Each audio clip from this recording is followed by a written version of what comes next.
Parts of a transmission sent from the future or from a parallel world were picked up by a new space communication system. These messages speak about languages, cities, and technologies that do not exist in our reality. They speak about a past that is still in our future. Listening to these broadcasts, some people cry because they feel connected in some way. Get ready. You will listen to these transmissions now.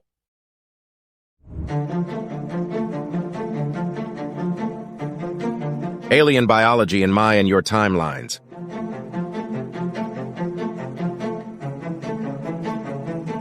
I have sufficient information to suspect that you and I belong to the same timeline. Some people think that history is written through wars.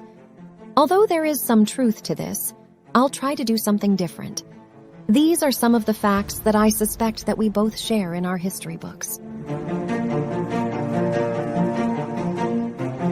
In the year of 1996, a brilliant scientist named David McKay and his team from NASA found uncontaminated evidence of Martian microbiology in a meteorite from Mars that fell on Earth thousands of years ago. If you don't believe me, you can search for it.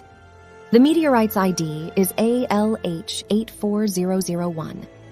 In the year of 2002, further evidence of Martian life was published by Thomas Kepperta and colleagues also analyzing the same meteorite.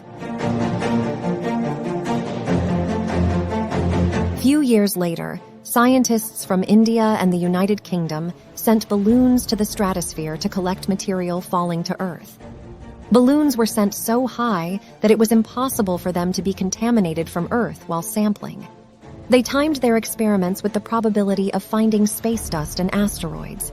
In all of their experiments, they found biological organisms falling to Earth. Again, this work involved brilliant scientists including Milton Wainwright and Chandra Wickramasinghe. They believed that they found extraterrestrial life, and they were right.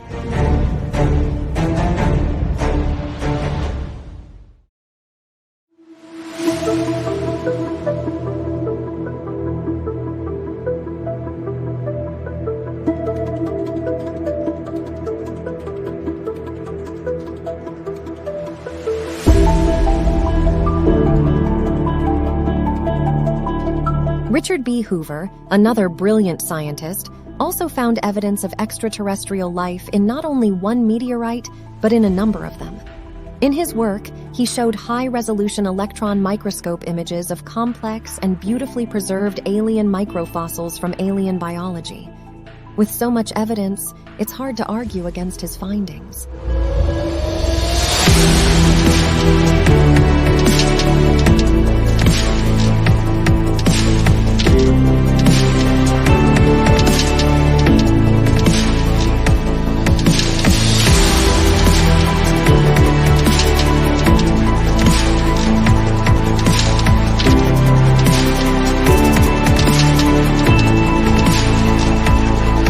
I have something else for you to check. In my timeline, one of the most important events has a precise location and a precise date for you to check. Starting from 25th of July of the year 2001, in India, in Kerala, there were red rains over a few hundred kilometers for up to a month. When scientists analyzed the red rain, they found biologic living organisms, cells, with red coloration. Although these cells were evidently alive and able to reproduce, tests for DNA revealed absence of DNA. Let me repeat. The red rain was composed by biologic organisms capable of reproduction without DNA. I would like to specially thank scientists Godfrey Lewis and Kumar Santosh for studying and documenting one of the most important events of my timeline. In India, Kerala experienced a rain of DNA-free cells from alien origin.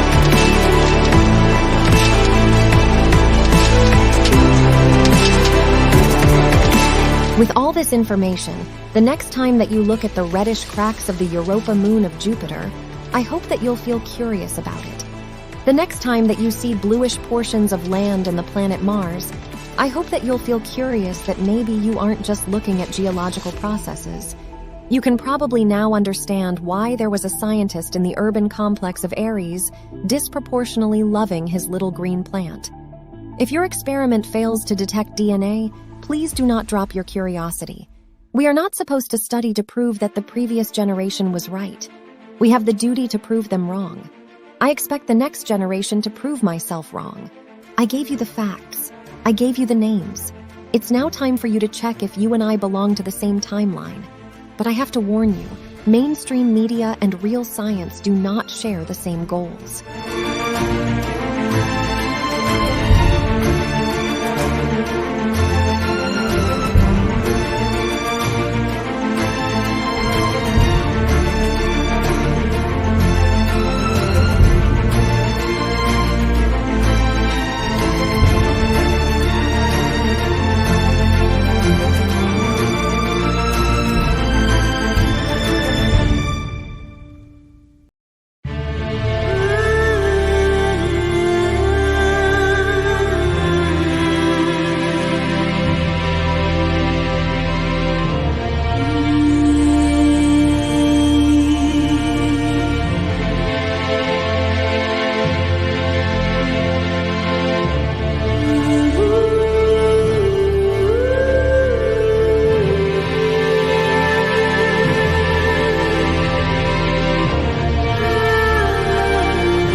Truncated transmissions sent from the future or from a parallel reality were picked up by a new space communication system. These messages speak about a specific day that is still in our future. They talk about a day when scientists disclose a new technology that changes everything. They talk about how gravity, energy, and heat are interconnected principles. They talk about a scientific experiment and about absolute glory. Get ready. You will listen to these transmissions now.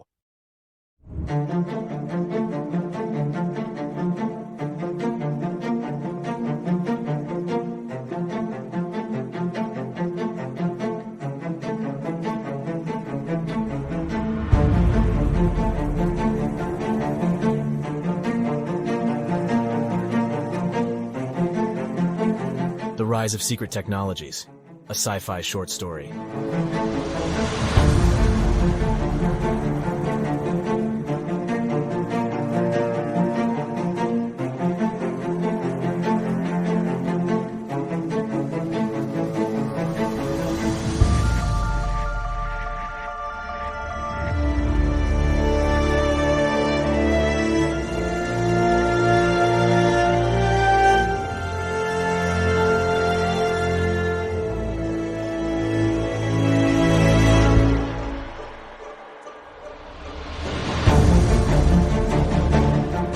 Part 1.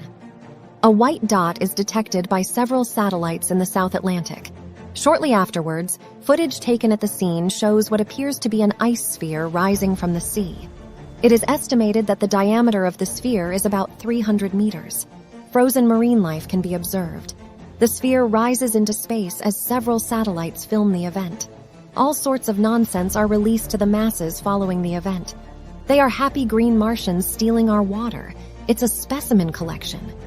The sphere appears to be moving away from the Earth's gravitational field. Over time, it appears to pull away from the solar system's gravitational field. On this very same day, a team of scientists headed by Member R, Member Y, and their colleagues could not sleep.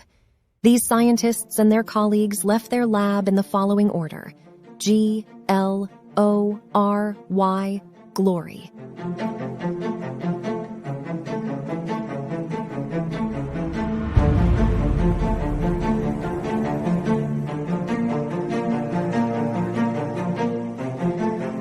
Part 2.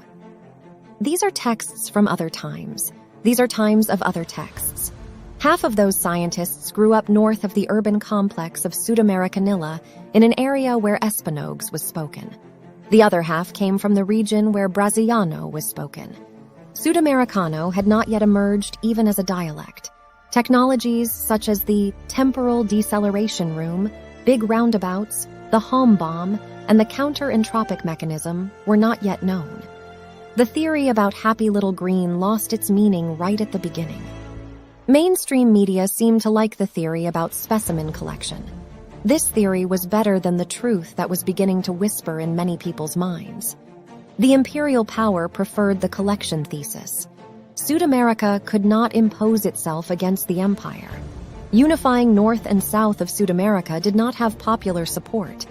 Everything changed when that mixed team of scientists declared that the experiment was successful. Together, we are stronger. The significance of that moment was as great as the facts that supported it. For all sorts of different reasons, that moment was all about GLORY, glory.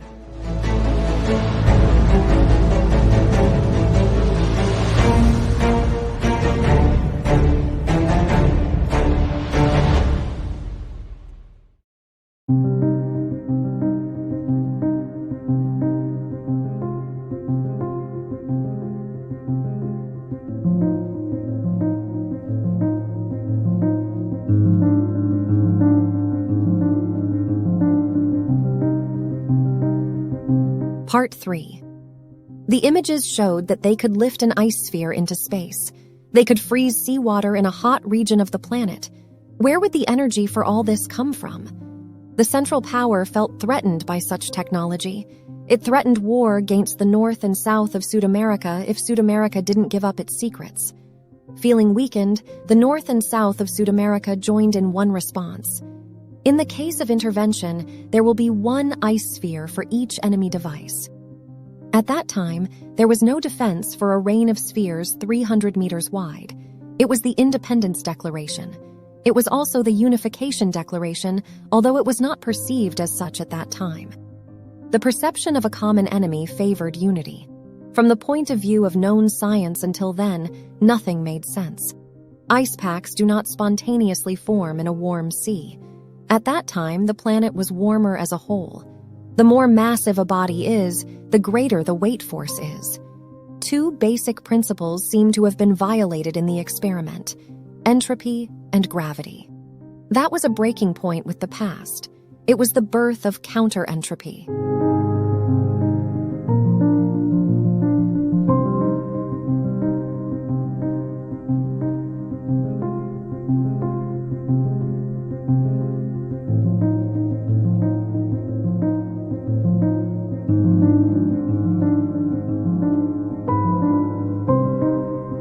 Part 4. The principle of counter-entropy is simple: draining heat from the environment in the form of useful energy. However, this causes a side effect: anti-gravity.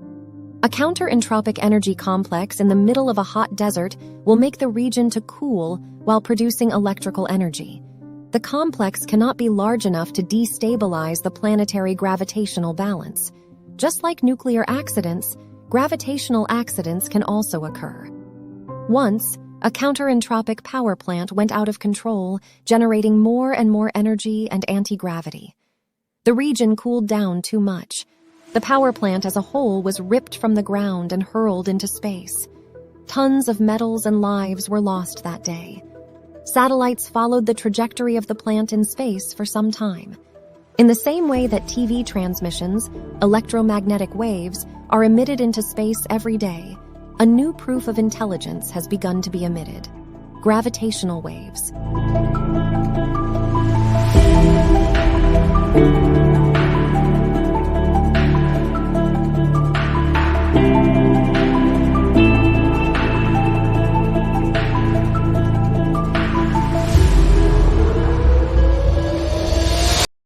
Truncated transmissions sent from the future or from a parallel reality were picked up by a new space communication system. These messages talk about scientists taking care of plants. Are these plants from alien origin? They talk about a revolution in power plants and transportation systems thanks to counter-entropy. Get ready. You will listen to these transmissions now.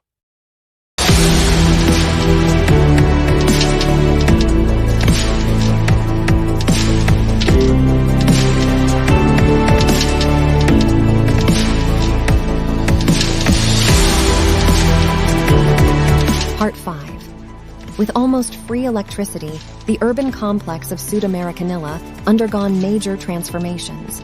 With energy to spare, in a city that could not rise above, machines built a new city underground. The city seemed to express itself through its nocturnal glow.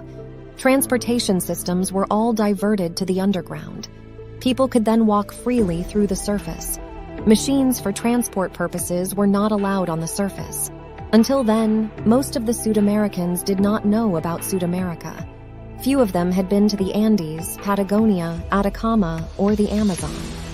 The Central Power culturally oppressed the Pseudamericans in such a way that the decultured masses dreamed about visiting the Empire's amusement parks in other continents. Little did they know how impressive, beautiful, and impactful it is to be on the frozen top of the Andes, seeing the Pacific on one side and the interior desert on the other side.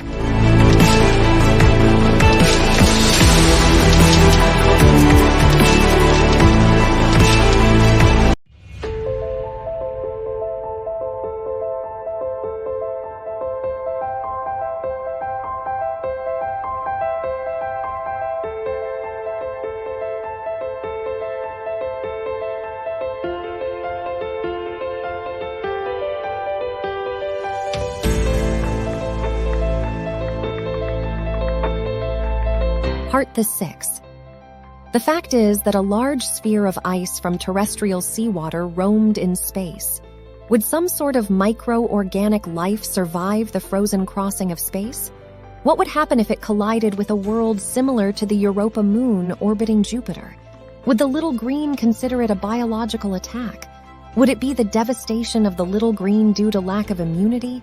On the other hand, the sphere could be considered a technological and biological treasure. The sphere held biological records from a distant world.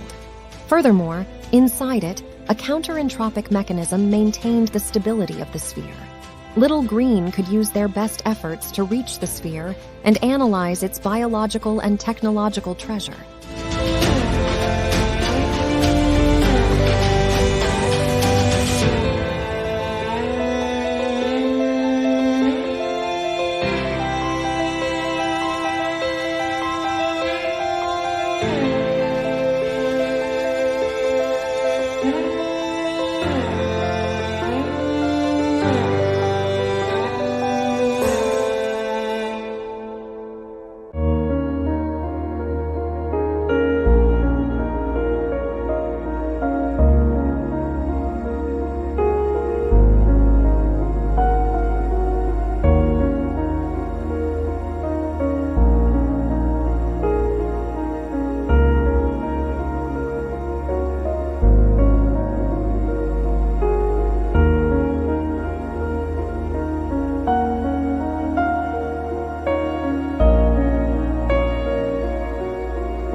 Part 7. A great Pseudomerican scientist used to take care of a little dark green plant. He didn't have many friends and wasn't interested in most of the events of his time. He was building the science of another time in a time of another science. He didn't have a dog or a little kitten to love. However, he cared for that plant with disproportional love. The plant received water every day without fail. A delicate and expensive chemical combination was used as fertilizer. It looked like he was working to buy fertilizer for the little green plant. In addition to being green, was the little green plant also happy?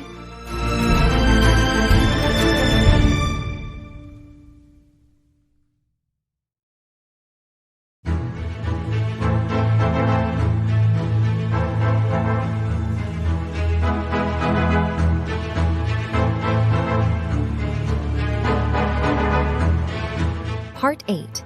These are texts from other technologies. These are technologies from other texts. Ships in which their lines desired to navigate the known universe were developed. In ancient Egypt, a great technological breakthrough was achieved. Ships with sails capable of sailing without rowers were built. Brilliant minds are recognized when the time they lived in is understood. The same is valid for the counter-entropic gliders developed by the Sud-Americans. These days, counter-entropic technology is outdated. It was developed at a time when Sudamericano did not even exist as a dialect. In the ancient world, sailing ships could cross the known universe at the time with the wind. In the same way, a glider powered by gravity and anti-gravity could explore the world without the need for an improved form of paddlers, engines. Since the Egyptian sailing ships, aerodynamic technology has been perfected over millennia. The aerodynamics associated with counter-entropic technology allowed the construction of aircraft without engines. They crossed through the air like sailing ships crossed the ancient ocean. The gravitational wind never stops blowing. With no engines, the only noise produced was the sound of air being cut. With no engines, no smoke, no complex moving parts, no expensive maintenance, it was the pilot's dream of that time. That technology rewrote what it meant to glide. The Egyptians traveled with wind. The Sud-Americans glided with wind, gravity, and anti-gravity.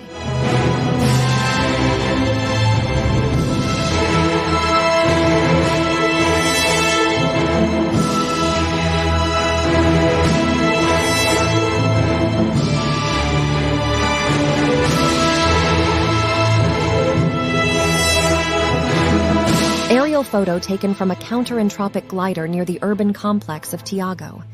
An intricate transport system runs beneath these mountains, connecting the large urban complexes of Sudamericanilla, Ares, and Tiago.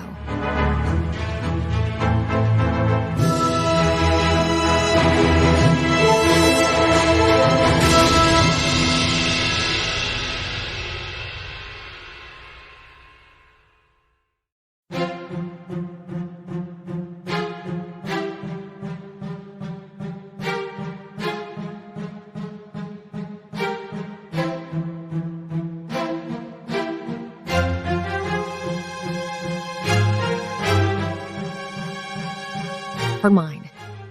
It's amazing how life and death intertwine in a similar way to wealth and poverty. The dead meat of a chicken supplies the life of a human for some time. Wealthy young men and women proudly wear clothes made by poor hands. Thoughts flew through the scientist's head as he enjoyed a sunny afternoon in a park in the cold city of Ares. Ares was and still is a sunny yellow city. It's full of trees, bookstores, beautiful buildings, and people who are romantic, cultured, and fond of their past. When transport was still carried out with animal traction in the region that is now called Sudamericanilla, Ares already exhibited mass transport with electric motors. Nowadays, while Sudamericanilla is a city that strives to be modern and is proud of being modern, Ares is a romantic city that worships the past. Blip blip is the sound that comes from a little black box with little blinking lights. It's time to go home, thinks the scientist. The box and other devices are attached to a hermetically sealed glass case. The armored glass case returns to the house along with the scientist. Inside the glass case, a beautiful dark little green plant lives.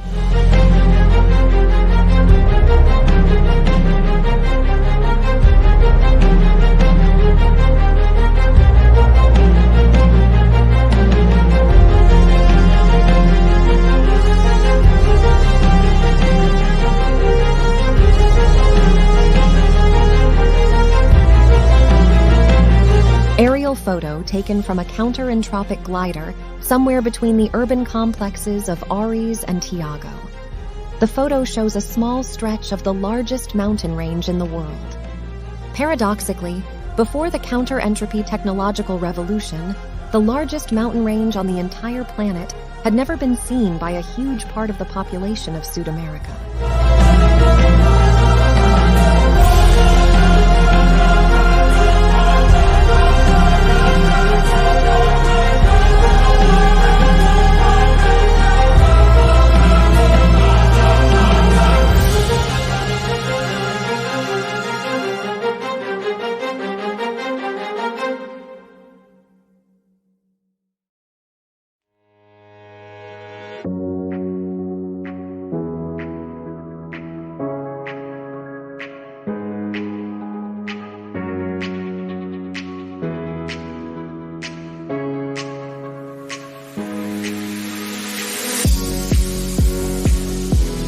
Part 10.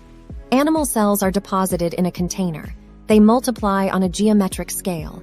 When the container is full of them, they are removed and packed. On the packaging, the message "frozen meat" can be read. Thousands of these packages are produced every day in that facility. One container of 25 tons leaves the facility every 15 minutes. Large amounts of rapidly growing meat generate heat. Heat is drained with a counter-entropic mechanism. Large amounts of useful energy are generated. The freezing of the meat is done counter-entropically. Counter-entropic gliders wait to load containers in a queue.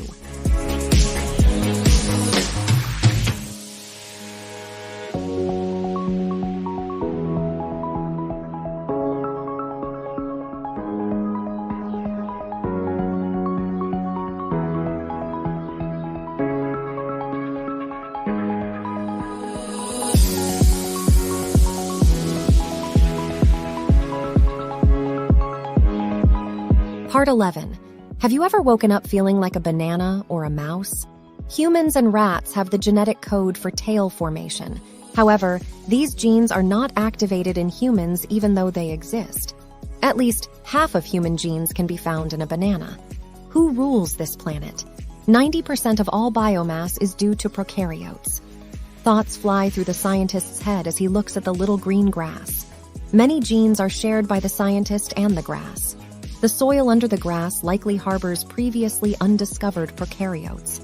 An alien invasion in prokaryotic form could go unnoticed. Assuming simplicity in plant genetics is a sure mistake.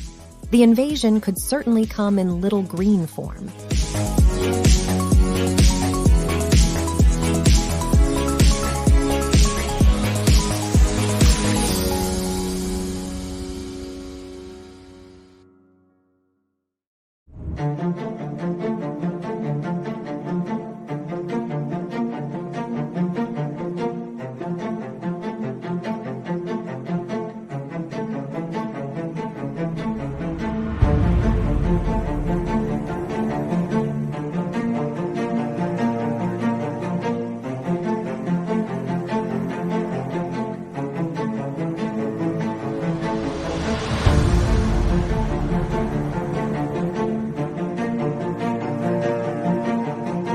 Part 12. It's been 10 hours since noon. It's still daylight on that beach at this time of year.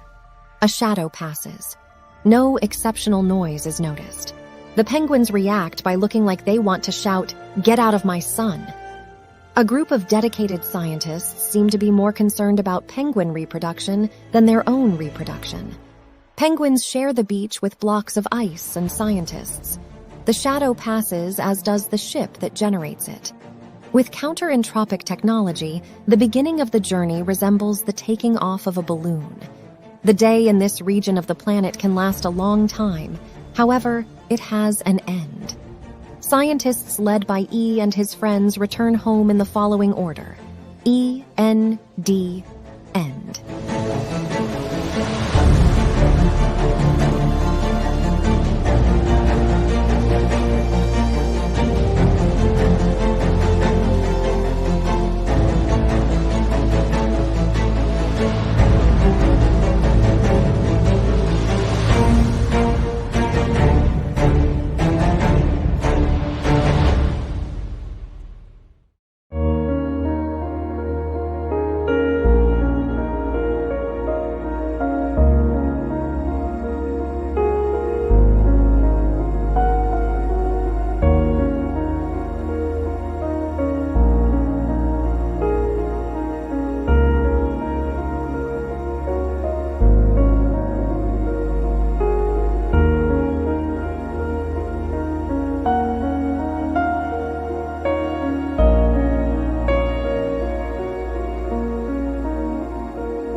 Well before our modern technology, well before that team of scientists declared glory, the poverty in Sudamerica used to be horrible.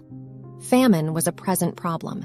The difficult conditions across all races that shared this continent ended creating an unifying factor, the common daily challenge for survival. Hunger was a vastly more important matter to be solved than skin color, religion, or wars, especially in foreign continents. Surviving and solving practical daily problems was a common goal. The horrible conditions gave perspective on what matters and what doesn't matter. The horrible past entrenched perspective in the entire society. Despite the terrible conditions, decade after decade, generation after generation, instinctively, fathers and mothers taught their sons and daughters that studying and later working was the most important thing to do. All the parents wished for was their kids to have a better future. Generation after generation, they used to say, "I work for the next generation. This land is the land of the future."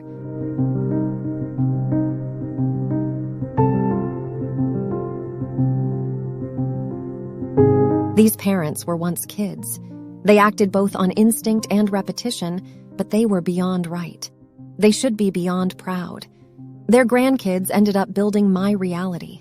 Most scientists that declared glory came from parents with much less education. If you had the opportunity to ask the scientists that declared glory what their parents used to do, they would reply, "My parents worked as drivers, used to work in a kitchen, used to sell magazines, and so on." Instinctively, with heavy investments in education, scientific research, engineering, health, and food industry, the society was organized towards building the future, although they didn't perceive it. They didn't have sports cards nor expensive clothes, but they had what really mattered: education to build a better future.